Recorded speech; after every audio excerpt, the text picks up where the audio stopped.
ကိုယ်ဆောင်နှတ်ဆိုတာတကယ်ရှိမရှိနဲ့ရှိခဲ့ရင်ခန္ဓာကိုယ်ဘယ်လိုစောင့်ရှောက်သည်မြည်သည့်နှတ်အမျိုးတွေမှာပါဝင်သည်ဆိုသည်ကိုပြောကြပေးပါဗျာတဲ့စာထဲမှာတော့ဒီလိုရေးတာကိုယ်ဆောင်နှတ်ဆိုတာတွေတော့အတ္တကစတုထွာရဆတ်အဲ့ဆတ်မှာလေကိုယ်ဆောင်နှတ်ကိစ္စလေးတွေပါတယ်ပေါ့နော်ကိုယ်ဆောင်နှတ်ဆိုတာသာဝစေမကင်းလို့ကိုယ်နဲ့အတူလာနေတာဖြစ်ပါလိမ့်မယ်ဒီလိုပဲဖြစ်မှာနော်နတ်ထဲမှာတော့သူကနတ်စတုမာရိနတ်ထဲပါမှာပေါ့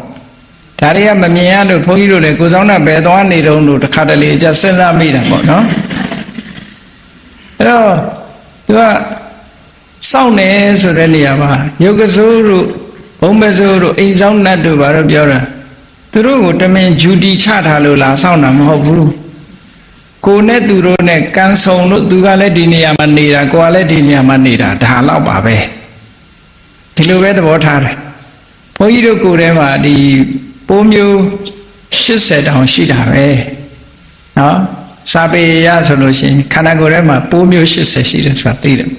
အကောင်ကြီး80ပြောတာမဟုတ်ဘူးအခုကစီပိုးပြီးပိုးကြဒီတဲ့များတဲ့တောင်းချီတယ်တော့ပိုးမျိုး80ဆိုတာခန္ဓာကိုယ်ထဲမှာရှိတယ်လို့ဆိုတာတက်ရှိတတ္တဝါတွေခန္ဓာကိုယ်ထဲမှာရှိအဲ့တော့ဒါကတမန်မျက်စိနဲ့လည်းမမြင်ရဘူးရှိတယ်ဆိုတာဆရာဝန်တွေကပြောရင်လည်းသိရတယ်ပေါ့နော်ဒီအဲ့ဒါလိုပဲကိုယ်နဲ့မှီပြီးတော့ဆက်ဆက်ပြီး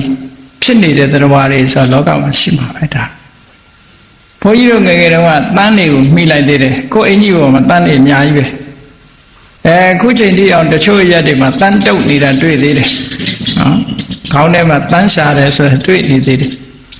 အဲ့တော့ဒါတွေကကိုယ်နဲ့မကင်းမကွာကိုယ်နဲ့ဆက်ဆက်ပြီးဖြစ်နေတာတွေကတော့ရှိနိုင်ပါတယ်ပေါ့ရှိနိုင်ပါတယ်သို့တော့သူကကိုယ်တမင်စောင့်တာတော့မဟုတ်ဘူးကိုကတမင်စောင့်ကိုကကော်ပီလေးတိုက်ပါလေးတိုက်ရင်တော့မိတ်ဆွေဖြစ်မှာပေါ့ဒါအဲ့လိုမိတ်ဆွေဖြစ်အောင်တော့လုပ်တဲ့တာ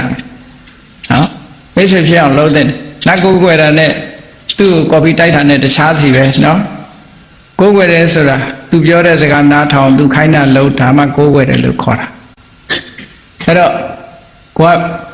မြတ်စွာဘုရားဟောတဲ့အတိုင်းပဲဒီကုသကောင်းမှုလှုပ်တိုင်းသူတို့မေတ္တာလေးပဲပို့ပေးလို့ရှင်သူတို့မြင်ပြီးတော့ကိုမမြင်ရတဲ့အရာကိစ္စတွေပါလေဆိုရင်သူတို့ကိုဆောင်းရှောက်မှာပေါ့ဒီလိုအဓိပ္ပာယ်မျိုးပါနော်ကိုလာပြီးတော့တမင်ဆောင်းရှောက်နေတယ်ဆိုတဲ့အဓိပ္ပာယ်မျိုးတော့မရပါဘူး